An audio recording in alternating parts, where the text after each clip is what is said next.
Difendi, dribbla, attacca, manda a segno quella palla, fischio d'inizio, comincia il programma, penalty play, ok, la curva salta, ole ole, accendi quella TV, ole ole, presenta Tortorici, ole ole, commenta il doppio incontro, ole ole, canale 78. Se cerchi il meglio del calcio dilettantistico, ci Tortorici allo schermo, il canale è giusto, bro. Manda a segno quella palla e fai gol. Qui niente fuffa, si commenta il vero sport. Rivedi le partite coi protagonisti, l'allenatore, il calciatore, i giornalisti, i punti di vista, i risultati e le classifiche. Qua si fa calcio, non si pettinano bambole. Difendi, dribbla, attacca, manda a segno quella palla, fischio d'inizio, comincia il programma, penalty play, ok, la curva salta, ole ole, accendi quella TV, ole ole, presenta Tortorici, ole ole, commenta il doppio incontro, ole ole, canale 78. Lo sport, il calcio e non solo. Tutto questo è Penalty Play. Gli approfondimenti sportivi, le notizie, gli ospiti, le interviste dal mondo dell'attualità, la cultura e lo spettacolo. Penalty Play, curato da Ettore Tortorici.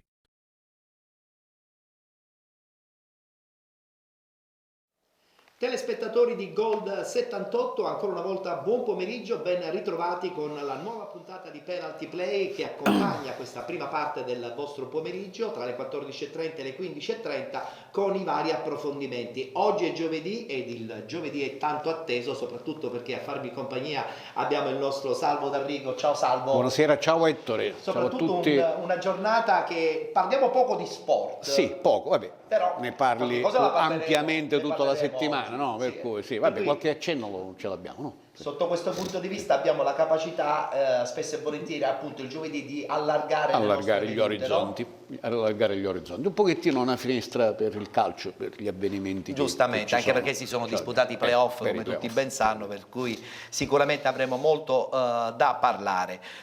L'altro ospite in questa prima mezz'ora del nostro programma è Giovanni Miraglia. Buonasera, buonasera, funzionario del Ministero dei Beni Culturali, nonché anche un po' possiamo chiamarla mente pensante del mese dei libri qui a Catania? No, sono una delle persone che organizza il Maggio dei Libri, però no, mente pensante è eccessivo, non esageriamo. Ma lo è. Se me lo dice Salvo devo crederci. È una mente pensante. Tra l'altro una manifestazione che ha visto di scena tantissime associazioni culturali, tantissime istituzioni pubbliche e soprattutto anche librerie, perché il libro rimane sempre una cosa importante per la crescita di ognuno di noi. Il libro è libertà di pensiero, è libertà di riflessione e libertà anche di azione. L'avvento di internet ha creato qualche problema perché in molti adesso leggono la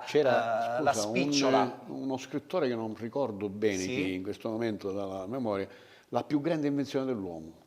La definiva il libro. Immagino. No, dicevo, internet in questo senso purtroppo non dà, soprattutto ai giovani, la voglia di andare ad acquistare un libro e leggerlo. O sbaglio?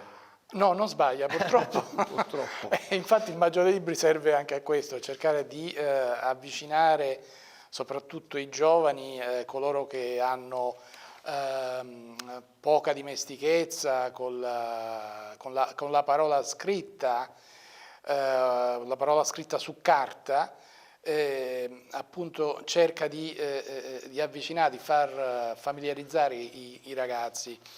Perché? Perché in Sicilia soprattutto abbiamo una bassa percentuale di lettori, questo è un dato triste. L'Istat rileva che il 70% su per giù dei siciliani non legge neanche un libro l'anno. È certamente un dato molto negativo, molto negativo. Di riflesso anche ai dati anche nazionali. Chiaro, in prospettiva nazionale sicuramente l'Italia non è certamente collocata. L'Italia è uno dei paesi che legge meno, almeno in Europa, no? Sì, purtroppo sì. Sono dati un po' allarmanti. Ahimè. Vi voglio dare subito la schermata dei contatti per eventualmente interagire con noi di Penalty Play. Abbiamo il nostro numero WhatsApp 328 5358 101 e abbiamo anche un indirizzo email formattvpenaltyplay@tiscali.it. Vi voglio anche ricordare che attualmente siamo in diretta anche nella pagina Penalty Live, quindi ci potete seguire adesso in diretta oppure eventualmente anche in un secondo momento on demand. Tutte nuove terminologie che il libro insomma assorbe, ma che purtroppo non ispirano i giovani appunto ad acquistare libri e pensare che anche l'evoluzione è attraverso un libro. Allora, io credo che vi sia innanzitutto un problema che riguarda il libro e la scuola, il libro a scuola. Proprio preparandomi per questa puntata sono andato a riprendere un libro che oramai ha mezzo secolo, che si chiama Pedagogia, si intitola Pedagogia della lettura, scritto da un signore bravissimo, non famoso, che si chiama, spero sia ancora con noi, Guido Giugni, pubblicato dalla Società Editrice Internazionale nel 1967, e lui mezzo secolo fa cos'è che rileva? Che a scuola il libro assume una dimensione poco amichevole. Perché? Perché dice le nostre scuole, sta parlando delle scuole appunto di 50 anni fa, nelle nostre scuole il libro viene presentato in forma di manuale, questo manuale diventa una sorta di peso poco amichevole, abbastanza ostile, e spera lui mezzo secolo fa che il libro vero e proprio, il libro che riesce a dare il piacere del testo, perché un libro, una lettura, un grande autore, Dostoevsky, Proust, Tolstoi, cioè veramente ti immettono in un flusso di avvenimenti e di coscienza che considerevole che per la tua crescita, secondo me, è veramente quindi allora è anche un po' fondamentale. cambiata la tipologia della lettura da parte dei giovani.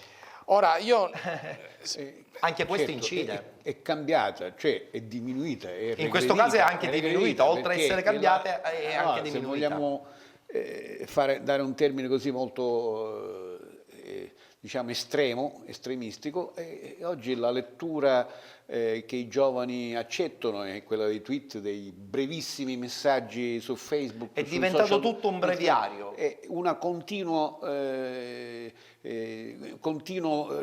buttare sempre frasi anche con abbreviazioni eccetera. La lingua italiana che sappiamo benissimo a quel punto subisce un trauma. Il libro è diventato un oggetto quasi misterioso. Ma giustamente, allora, come dice Giovanni, certo, la scuola non aiuta. E in questo caso la scuola proprio all'interno di questa iniziativa... Allora io voglio dire una cosa, io non so com'è la situazione nella scuola attuale. Però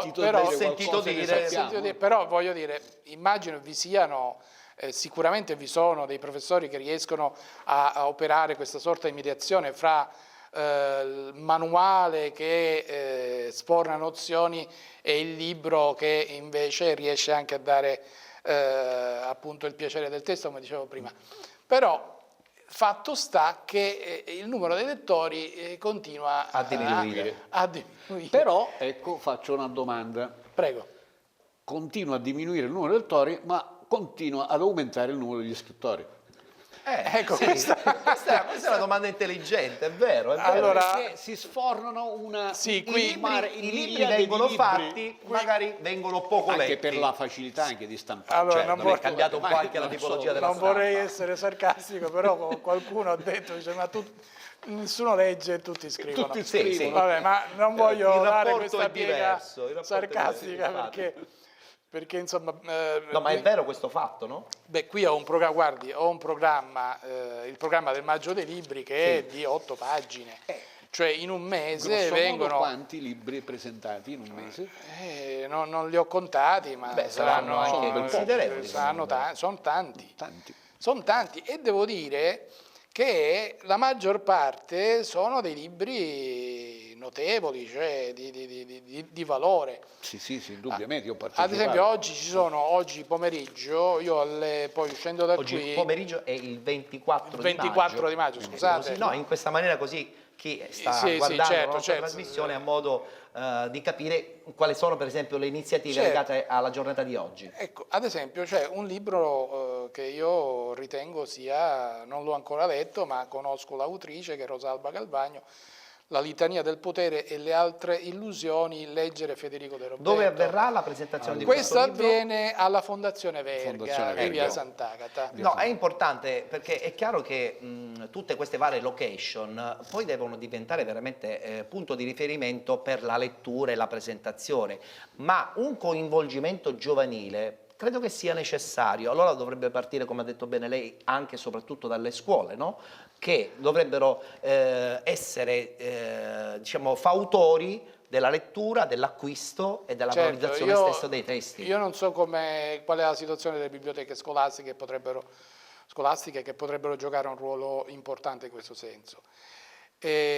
Conosco però, ad esempio, le riflessioni di Antonella Agnoli, che è una bibliotecaria, fra l'altro, che ha scritto dei libri di successo proprio su questo tema, e lei, ad esempio, la Antonella Agnoli, suggerisce un'idea di biblioteca che non sia solo un luogo spesso poco amichevole, ma che sia un luogo in cui appunto si legge, ma si possono fare attività di carattere culturale, di carattere sociale. Cioè un luogo di incontro, ecco. Un luogo di incontro, riferimenti. La concezione della biblioteca è un po' restrittiva. In Italia vi sono alcune esperienze di questo tipo, però forse a Catania ancora questo tipo di biblioteca non ci si è arrivati.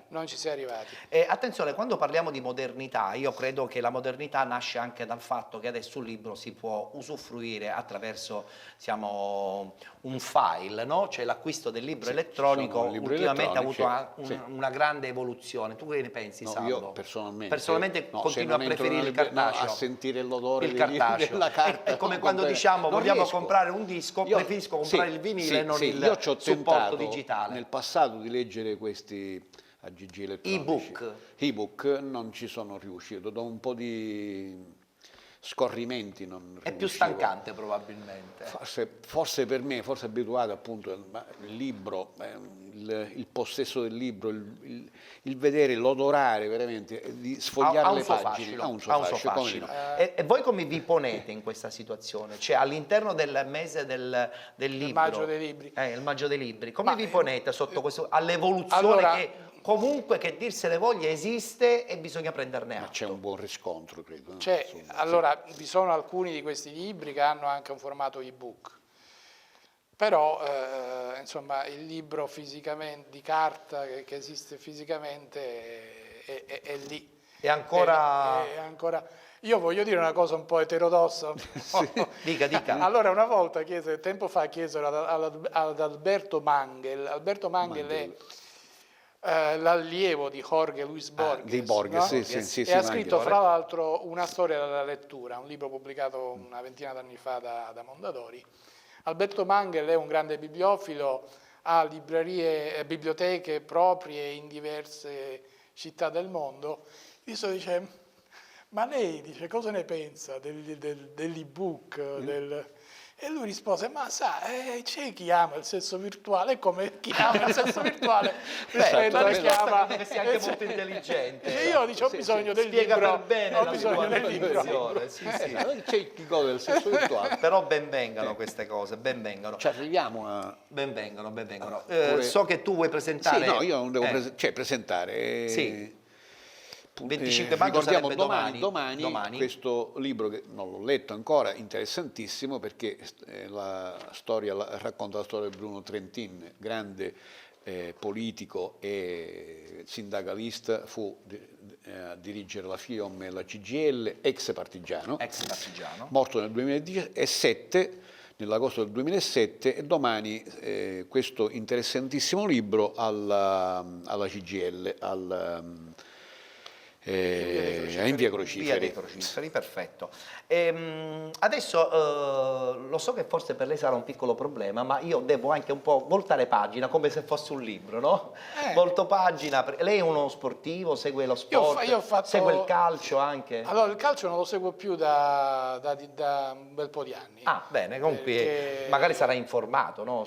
Qualcosina, sulle varie sì. vicende del calcio Catania e non solo sotto questo punto di vista. Abbiamo la schermata dei playoff perché ieri in Lega Pro si sono disputati le partite del secondo turno nazionale, risultati a sorpresa: Cosenza che batte il Trapani 2-0, Feralpisalò che batte l'Alessandria per 3-1, Reggiana Juve Stabia 1-1, San Benedettese batte Piacenza 3-1 ed infine Viterbese batte Pisa 3-2.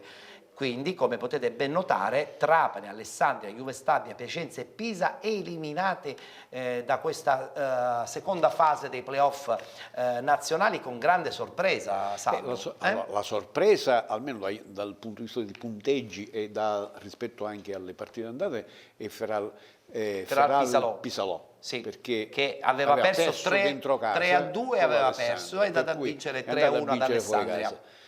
Trapani-Cosenza, partita equilibrata, perché poi il Trapani ha rischiato anche già all'andata. All'andata aveva perso 2-1. Di 1 è riuscita a fare un gol che poteva essere determinante solo alla fine, però non è riuscita, addirittura è crollato dentro casa. Infatti le nuove teste di serie sono adesso abbastanza chiare, soprattutto quelle certo, riguardanti la seconda che fascia. Molti osservatori dicono che è una delle favorite. È stata eliminata. Appunto, è uscita altra grande sorpresa.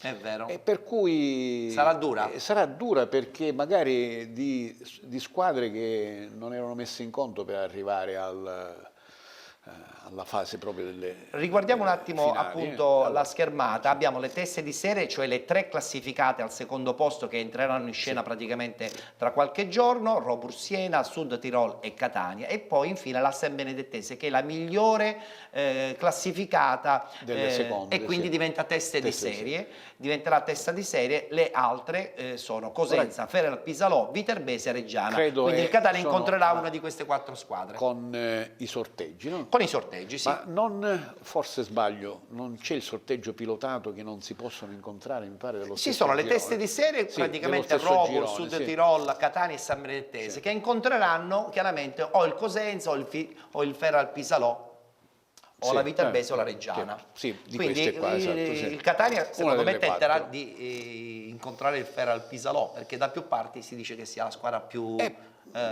Così dicono, Così però dicono. sta dimostrando Ci di sarà essere... il sorteggio. Possiamo definirlo una mina vagante, forse? Beh, a questo punto sì, con l'eliminazione da parte appunto del Feralpisalò della squadra dell'Alessandria, sicuramente diventa una vera e propria mina vagante. A tal proposito, ritornando a parlare del Trapani che ieri ha perso 2-0 in casa con il Cosenza e che quindi saluta anche questa fase finale dei playoff nazionali di Lega Pro, sentiamo l'intervista a Fabrizio Salvatori, che è il responsabile dell'area tecnica del Trapani.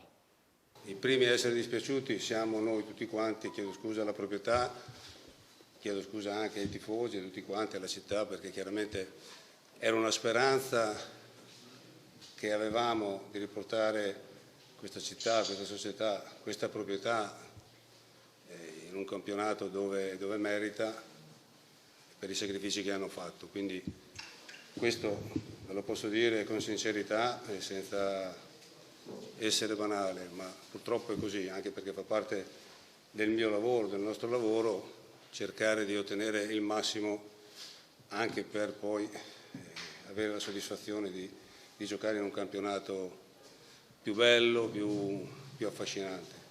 Allora, per quanto riguarda essere arrivati terzi con Lecce e Catania, se prendiamo la parte negativa, che ci sta, perché il risultato d'altronde è questo, però se prendiamo il campionato a 3, noi avremo 7 punti, Lecce 5 e Catania 4, quindi direbbe che noi dovremmo essere i migliori, ma non è così, perché è un campionato intero che uno gioca. Poi siamo passati da prestazioni esaltanti e da prestazioni meno esaltanti.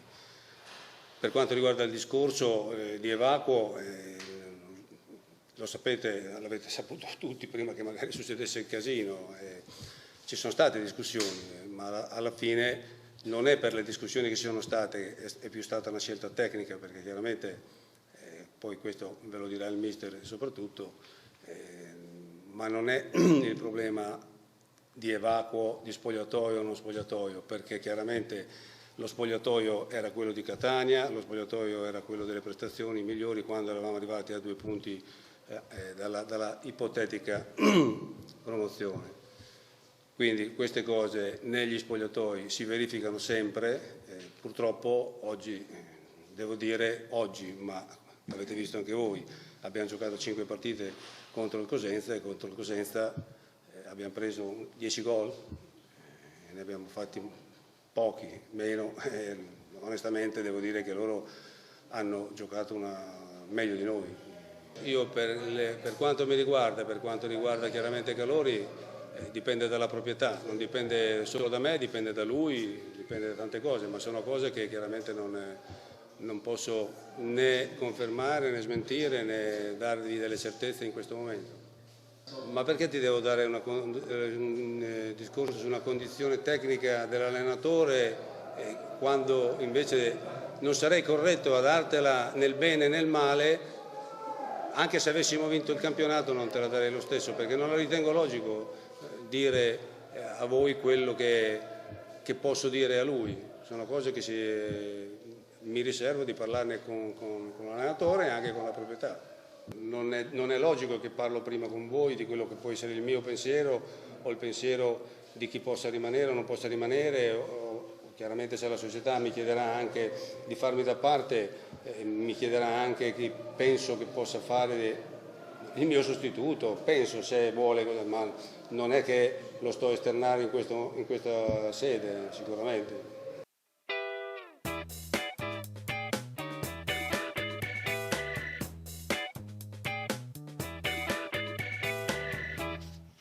Sarà certamente insomma, duro da digerire questo momento per il Trapani, questa eliminazione dopo comunque aver fatto una grande stagione. Salvo, a questo punto, oltre al Feral Pisalò, quale potrebbe essere l'altra squadra? Cosenza, ne parlavamo fuori onda, il Cosenza pure è una squadra, almeno quella che conosciamo, perché abbiamo visto giocare in questo girone Sud, è una squadra abbastanza quadrata, difesa ben organizzata. Ieri infatti insomma, era difficilissimo per il Trapani poter perforare perché, la squadra. Insomma, almeno sulla carta il 2-1 potevo consentire, non dico di essere favorito il Trapani, però con un 1-0 poteva passare, invece addirittura in contropiede è stata trafitta 2 volte ed è un'altra squadra che potrebbe anche essere tra le candidate per la finale. Assolutamente. No, sentiamoci anche l'intervista a Luca Pagliarulo, che è il capitano del Trapani.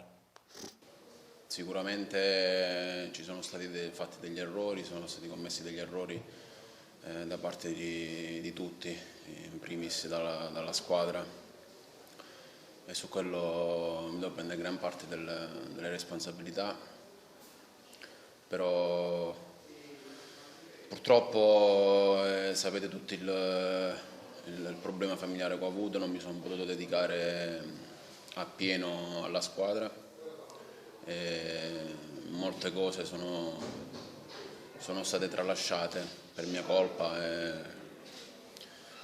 lo ammetto, però ci eravamo prefissati poi di lottare fino all'ultimo durante il girone, nel senso di arrivare il più in alto possibile, perché c'eravamo quasi,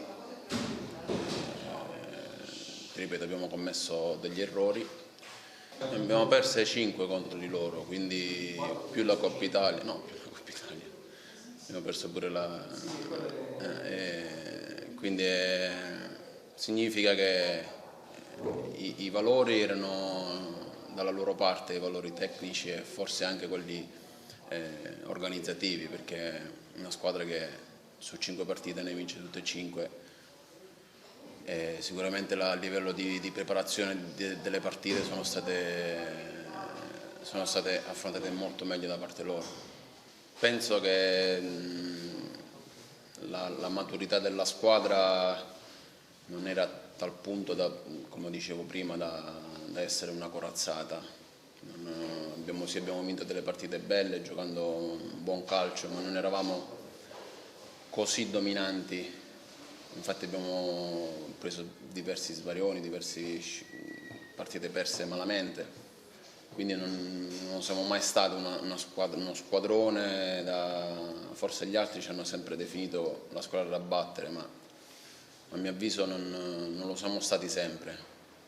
In alcune partite, presi dall'entusiasmo, l'abbiamo fatto, non a caso abbiamo fatto 68 punti e negli altri gironi nessuno ha fatto 68, avremmo vinto il campionato negli altri gironi.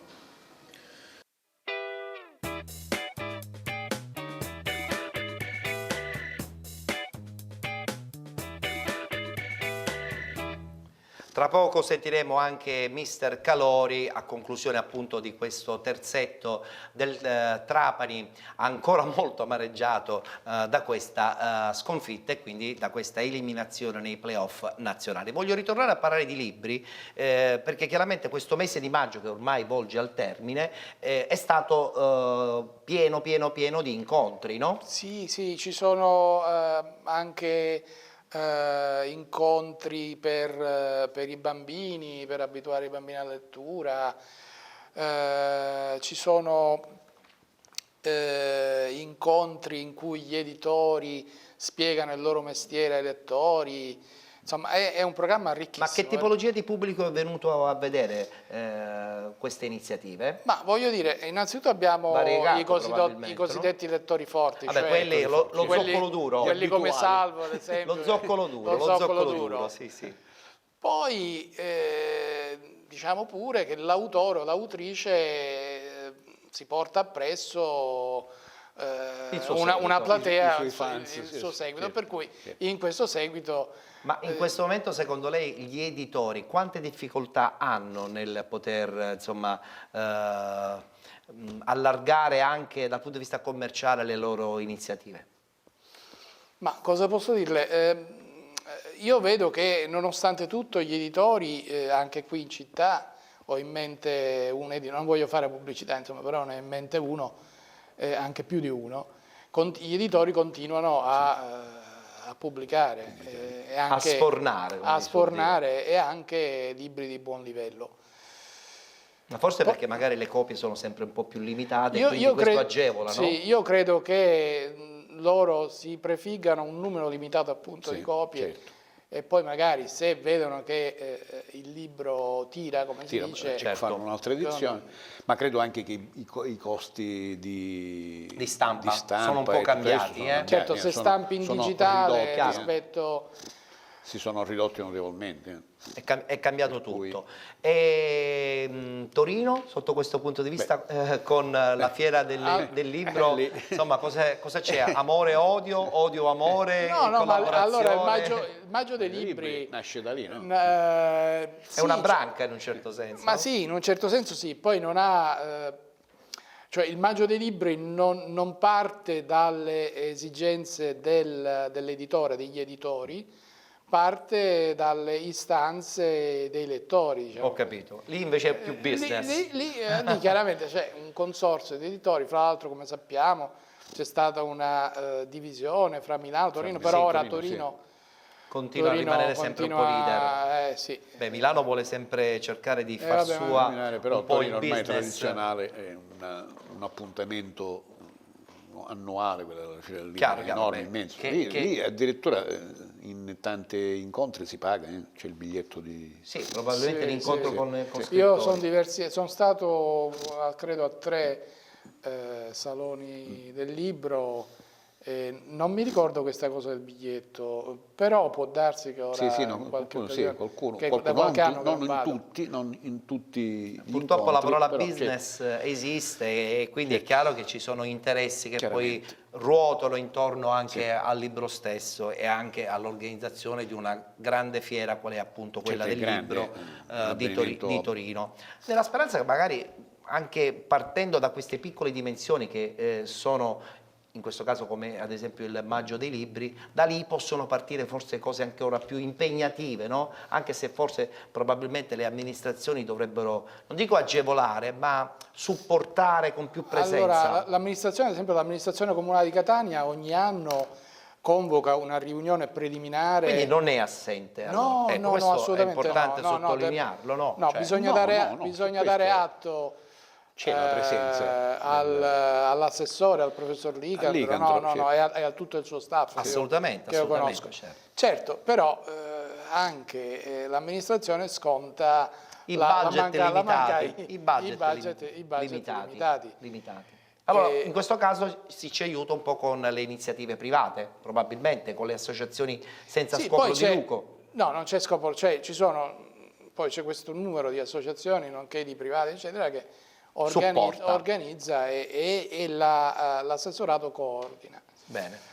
Quindi allora sotto questo punto di vista, grazie al cielo, insomma, la cultura non viene mai messa da parte. L'assessore Licandro so che ha fatto un percorso la situazione un po' generale dei lettori, eccetera, però dobbiamo anche dire, qui Giovanni mi può confortare, che Catania, diciamo, ha un notevole seguito, la nascita di alcune catene librarie come Feltrinelli, come Mondadori, dove quasi settimanalmente ci sono presentazioni di libri e tante altre iniziative che durante l'anno c'è un certo interesse. Comunque Catania, devo dire, ha sempre avuto un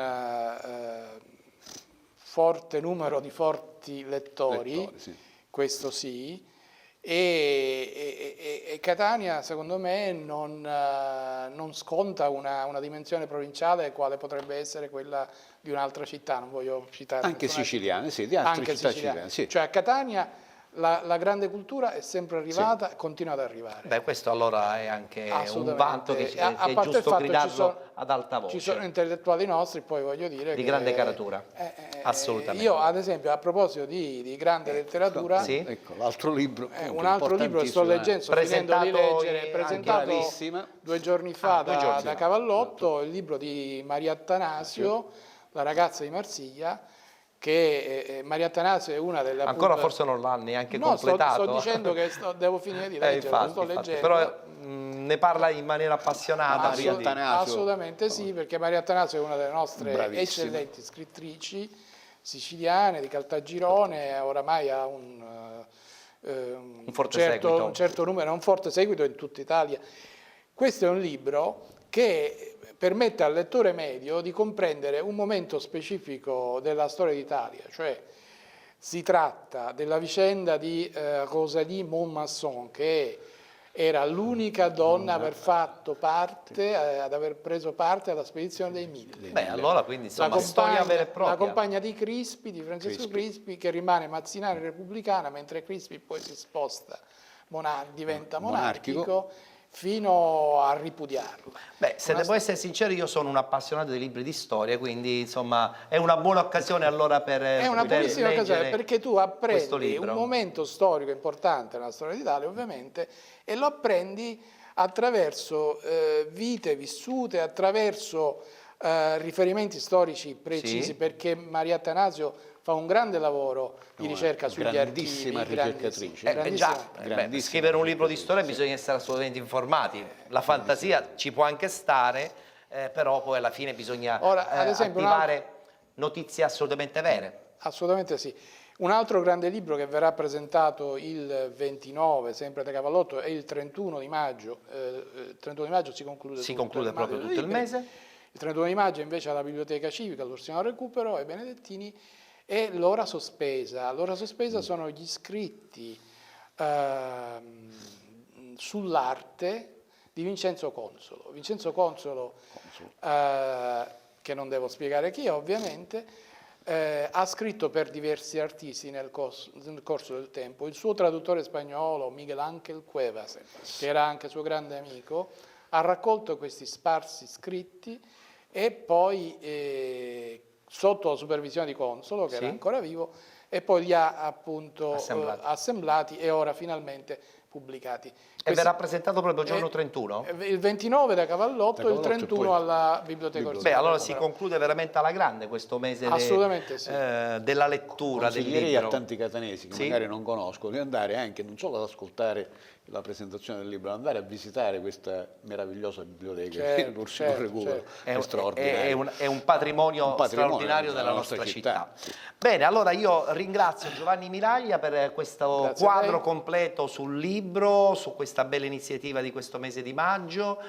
speranzoso di cosa? Personalmente lei di cosa? Che il numero dei lettori Possa aumentare. Assolutamente. Bene, bene, soprattutto non soltanto lettori, tra virgolette, di una certa età, ma soprattutto i ragazzi tra i 18 e i 22 anni, perché credo che sia quella l'età dove probabilmente quando qualcuno regala un libro, insomma, avrebbe preferito probabilmente un iPad. Bene, grazie a Giovanni Miraglia. Noi adesso ci fermiamo, abbiamo lo spazio pubblicitario, tra poco gireremo pagina e tra l'altro concluderemo anche le interviste ai giocatori del Trapani. Parleremo anzi esattamente con Mister Calori. A tra poco. Benissimo.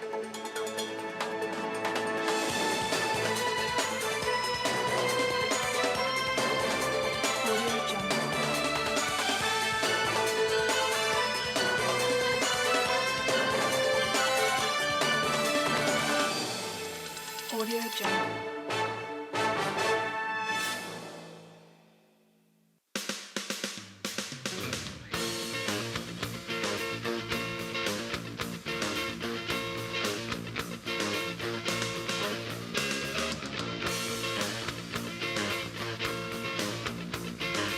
L'evento più atteso del calcio dilettantistico siciliano. Vi aspettiamo giorno 1 giugno presso l'Auditorium Carlo Alberto Dalla Chiesa di San Gregorio di Catania. Tutto il calcio dilettantistico va in passerella con la quinta edizione dei Penalty Awards.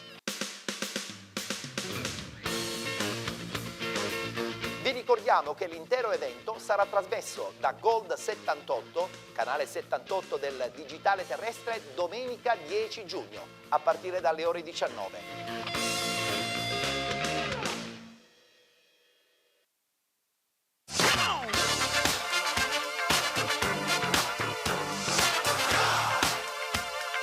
Don't believe me, just watch.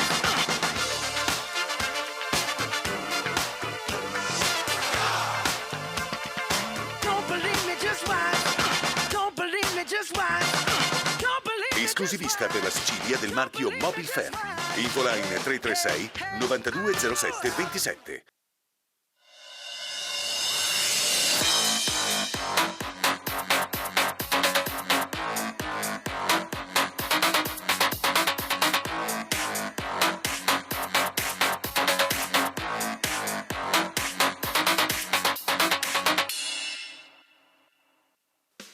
Giugno 2018, quinta edizione dei Penalty Awards. Il calcio dilettantistico va in passerella.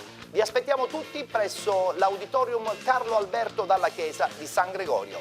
Ancora una volta, in prima fila, il calcio dilettantistico siciliano. Eccoci rientrati carissimi amici di Gold 78, canale 78 del digitale terrestre. Oggi la puntata del giovedì, come tutti ben sanno, parla poco di sport, in modo particolare di calcio, anche se oggi abbiamo fatto una giusta capatina seguendo chiaramente i risultati di ieri per quanto riguarda la fase finale dei playoff di Lega Pro. Tra poco sentiremo anche Mister Calori, però adesso voltando pagina parliamo di sociale, parliamo con Angela Rendo, che saluto, vicepresidentessa dell'associazione 20 novembre 1989, che si occupa di diritti per ragazzi con disabilità. Tra l'altro oggi la mia cara amica Angela Rendo mi ha portato questa bellissima locandina, perché questa locandina funge da promozione, tra poco la vedremo anche in digitale, funge da promozione per un evento che si svolgerà il 26 maggio e poi dopo parleremo anche chiaramente della vostra bella e straordinaria iniziativa di questa associazione. Buonasera a tutti, grazie innanzitutto Ettore per averci invitato, perché io sono qui in rappresentanza di tutta l'associazione. E so che siete in tanti, eh? Sì, siamo circa 250 famiglie sul territorio siciliano e devo dire che come associazione non siamo nati da tanto tempo, però nonostante ciò le famiglie si sono associate a noi proprio perché il nostro slogan è i diritti non sono appunto privilegi. Noi lottiamo per i diritti, creiamo degli eventi, delle manifestazioni non solo per rivendicare i diritti ma anche per quei momenti così ludici anche per i ragazzi. Infatti abbiamo fatto una serie di eventi, basta visitare la nostra pagina Facebook che trovate proprio Associazione 20 novembre 1989 per vedere una serie di cose che noi organizziamo nella nostra associazione. Sicuramente l'evento di sabato 26 sarà importantissimo, tra poco insomma ne parleremo più approfonditamente e parleremo soprattutto di questa associazione. Però prima, lo avevo anticipato, devo concludere il discorso riguardante il calcio giocato ieri in Lega Pro e ci sentiamo l'intervista di Alessandro Calori, l'allenatore del Trapani Calcio. Ho dedicato quest'anno e mezzo al Trapani. Sveglia ragazzi! Veramente al Trapani, perché io ho cercato sempre di vivere la cosa come se fosse mia e non è mia, però sapendo che alle spalle c'ho una famiglia che volevo loro cercare di riportarla in Serie B.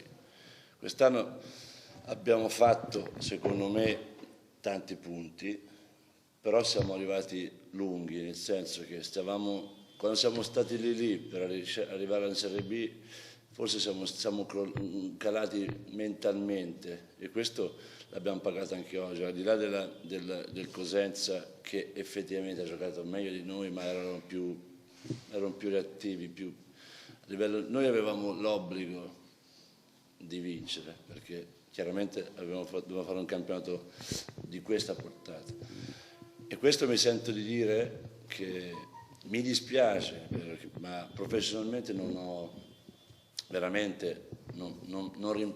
da giustificare nulla, perché ci abbiamo messo tutte le persone che hanno lavorato con me, intorno a me, i ragazzi che se ne può pensare, hanno cercato sempre di fare il massimo che potevano fare.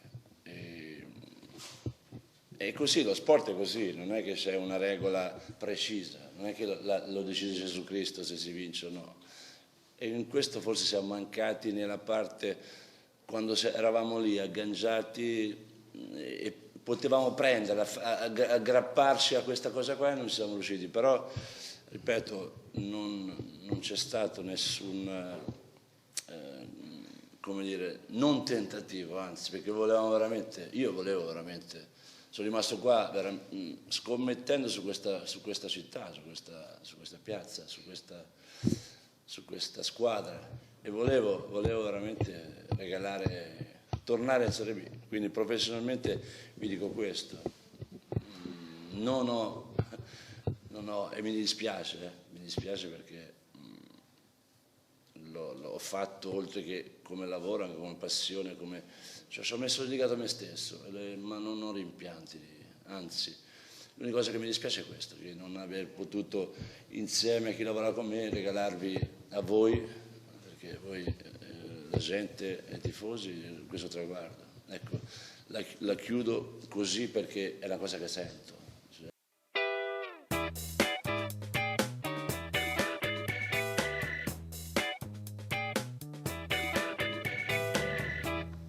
Che amarezza, Salvo, da parte di Calori. Certo. Non ha più parole per commentare oggi questo momento. hai messo il coltello nella piaga, stiamo no? raccontando giustamente.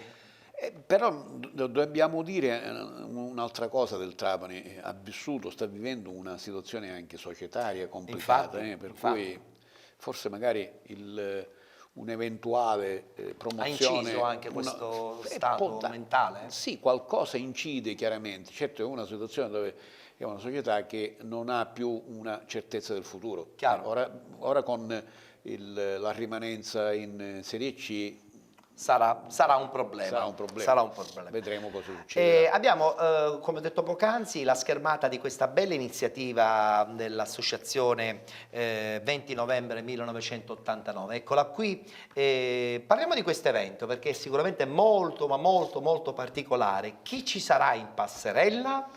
Allora, in passerella sfileranno i ragazzi ovviamente con disabilità insieme a ragazzi normodotati, quindi lanciamo veramente un messaggio a 360 gradi Giusto. di inclusione, proprio perché secondo come ragioniamo noi famiglie, perché anch'io sono un genitore, quindi ovviamente faccio parte proprio per questo di questa associazione. Noi vogliamo che i nostri ragazzi abbiano innanzitutto le stesse pari opportunità degli altri. giustissimo. E secondo, non vogliamo che sia un mondo a parte, ma sia anzi una parte del mondo, un arricchimento un po' per tutti, quindi non ci deve essere diversità.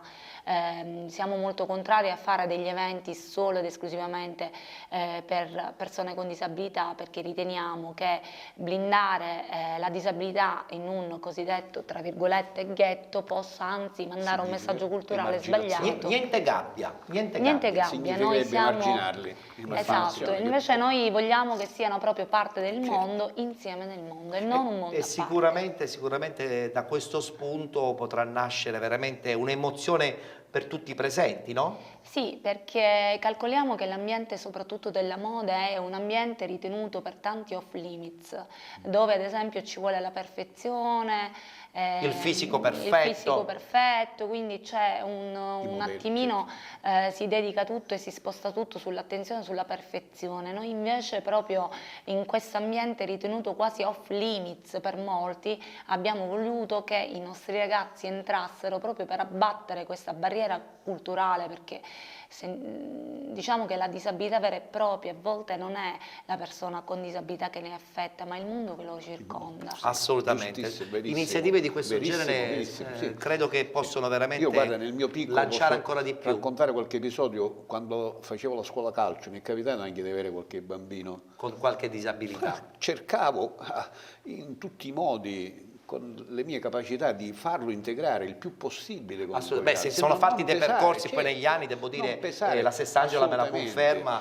E parliamo di un'attività sportiva dove è anche un po' difficoltoso. Assolutamente, però gli istruttori, gli stessi professori di supporto hanno permesso un approccio diverso anche al problema. Sì, diciamo che a scuola finalmente dopo tante battaglie si è arrivata, diciamo, ancora c'è tanta strada da fare. Io sono un assistente alla comunicazione, per cui lavoro a scuola con dei ragazzi con disabilità sensoriali, per cui ci lavoro tutti i giorni e di conseguenza mi rendo conto che ancora tante cose vanno superate. Però non è come una volta, infatti il docente di sostegno insieme all'assistente alla comunicazione e all'autonomia, che sono dei tecnici specializzati per la comunicazione, riescono comunque a farli interagire i ragazzi con tutto il gruppo classe. È vero sì che ancora su tanti diritti, so che magari non sarà il momento adatto, però io lo voglio mandare anche come messaggio. Fai bene. Tanti diritti ancora siamo fermi, perché abbiamo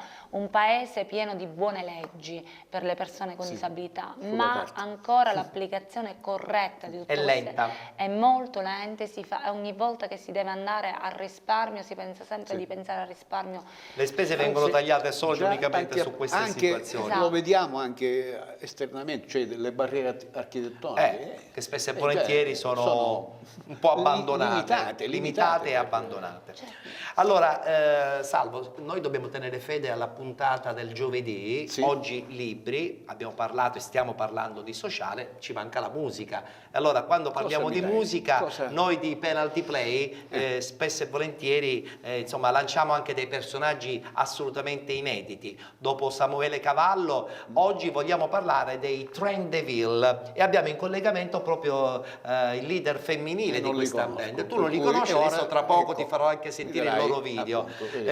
Quindi saluto Trendeville che in questo momento è in diretta telefonica. Pronto? Pronto, eccoci qua. Eccoci salve. qui, eccoci qui. Allora, è un'occasione nuova per presentare questo vostro nuovo lavoro a conferma della vostra immensa creatività, perché dopo La mia strada, se non sbaglio, non mi sbaglio, ecco. Certo, ti ricordi bene, sì. Dopo La mia strada, adesso insomma uscite un'altra volta con un pezzo inedito assolutamente particolare, e tra poco lo sentiremo anche noi di Penalty Play, ed è la conferma che in fatto di creatività non vi siete fatti mancare nulla, e credo che potete continuare ad essere anche una band da nicchia in un certo senso, ma con grandi prospettive.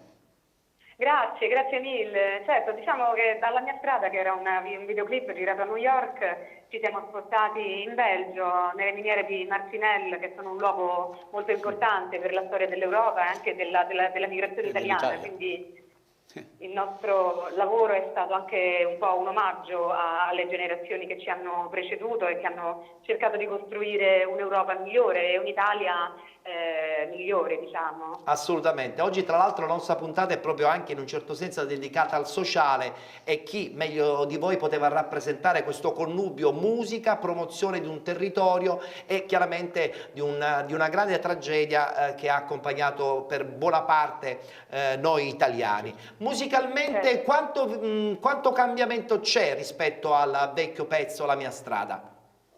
Ma rispetto a quel brano, in realtà forse abbiamo aggiunto degli strumenti come il violino e come una chitarra acustica, quindi forse è meno elettrico rispetto a quanto poteva essere La mia strada. È vero. I due brani fanno parte anche di un CD che si chiama Caffè Fortuna, quindi idealmente fanno parte di un'unità, ecco, io non li sento come troppo distinti l'uno dall'altro. Assolutamente, assolutamente. Tra l'altro, insomma, ormai la musica ha raggiunto e raggiunge, grazie al cielo, grazie alla rete, anche un po' tutti, e sotto questo punto di vista la promozione diventa fondamentale e fa sì che anche il vostro suono possa essere ascoltato veramente da ogni parte del mondo, no? E quindi diventa world, musica world a tutti gli effetti.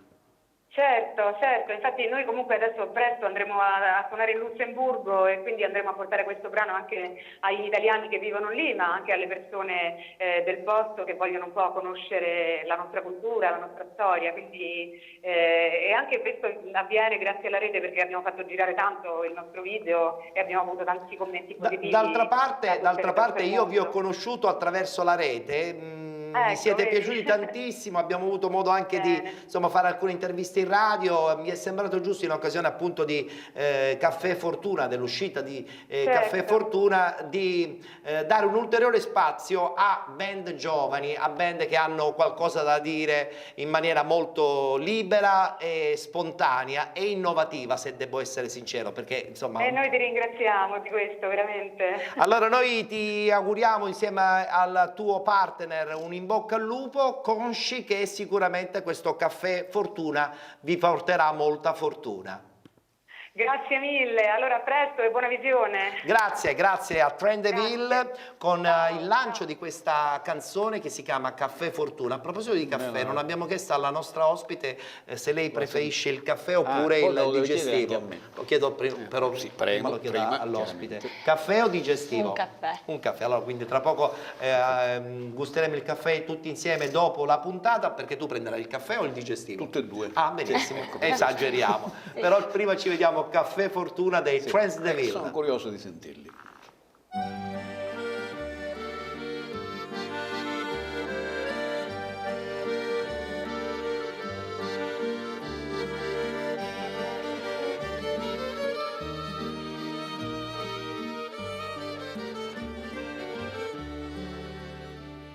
Mio padre scendeva nella miniera, uguali nel buio il giorno e la sera, nere le facce, candele tremanti, lavoratori stranieri e migranti, terra rossastra e binari nel verde, in galleria quanta vita si perde. E al Caffè Fortuna bere un bicchiere provava a scordare stanchezza e dolore. Al caffè fortuna, finito il bicchiere, scendevano a volte 2 lacrime nere.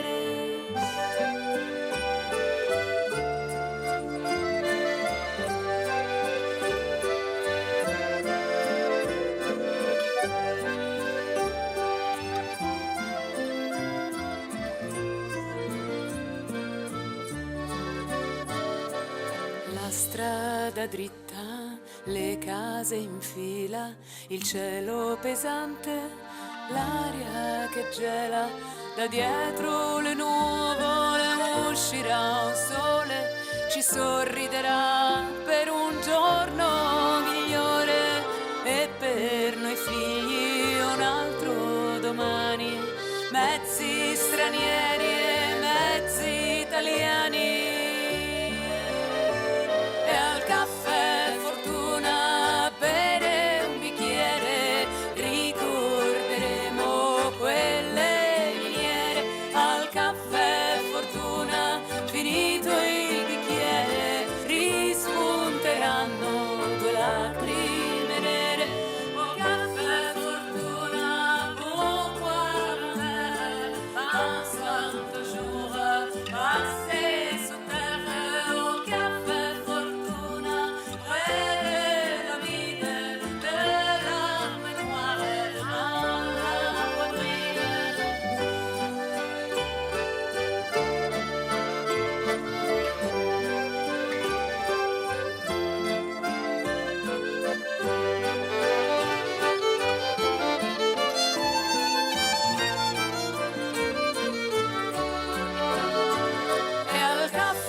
Giugno 2018, quinta edizione dei Penalty Awards. Il calcio dilettantistico va in passerella.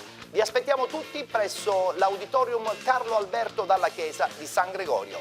Ancora una volta, in prima fila, il calcio dilettantistico siciliano.